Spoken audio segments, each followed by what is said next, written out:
Hello বন্ধুরা, আজ অষ্টম শ্রেণীর গণিত বইয়ের 90 পৃষ্ঠায় ক্ষুদ্র সঞ্চয়ে ভবিষ্যৎ 8 ও 9 নম্বর প্রশ্নের উত্তর দেখাবো।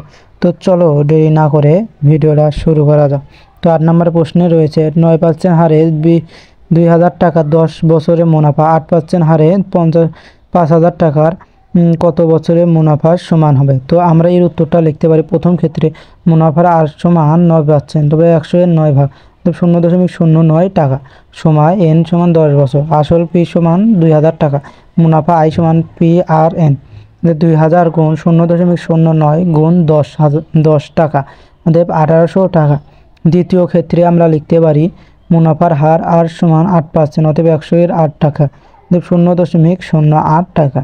আসল পি সমান 5000 টাকা। ধরি দ্বিতীয় ক্ষেত্রে n বছরে প্রথম বছরে মুনাফা সমান হবে মুনাফা সমান পি আর এন, 5000 গুণ 0.08 গুণ এন টাকা, অতএব 400 গুণ এন টাকা। 400 গুণ এন সমান 1800 টাকা। এন সমান 400 ভাগ 1800, অতএব 4 দুগুণ 8, 2 দুগুণ 4 আর 9 দুগুণ 18, অতএব 2 এর 9 এর 2 টাকা। তো এইভাবে এই উত্তরটা বের করতে পারে।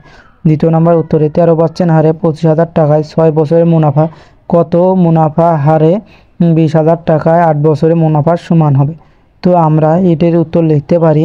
প্রথম ক্ষেত্রে মুনাফার হার আর সমান 13%, তো 113 সমান 0.03 টাকা। মুনাফার পি সমান 25,000 সমান এন সমান 6 বছর, অতএব মুনাফার সরল মুনাফা পি সমান পি এন আর, অতএব 25,000 গুণ 6,000 গুণ 13 টাকা, অতএব 19,500 টাকা। দ্বিতীয় ক্ষেত্রে মুনাফা আই সমান প্রথম ক্ষেত্রে মুনাফা 19,500 টাকা। ধরি পি সমান 20,000 টাকা। সময় এন সমান 8 বছর। তো মুনাফার আর সমান কত হবে? তো মুনাফার আর সমান আমরা লিখতে পারি আর সমান পি ভাগ আই এন, অতএব 19,500 ভাগ 20,000 টাকা, তবে 0.121875 টাকা, তবে 0.121875 গুণ 100, অতএব 12.1805 টাকা। অতএব নির্ণয় মুনাফার হার 12.910 টাকা। আমাদের চ্যানেল নতুন হলে চ্যানেলটিকে সাবস্ক্রাইব করুন, পেজ হলে পেজটিকে ফলো করুন। ভিডিওটি ভালো লাগলে লাইক কমেন্ট করবেন।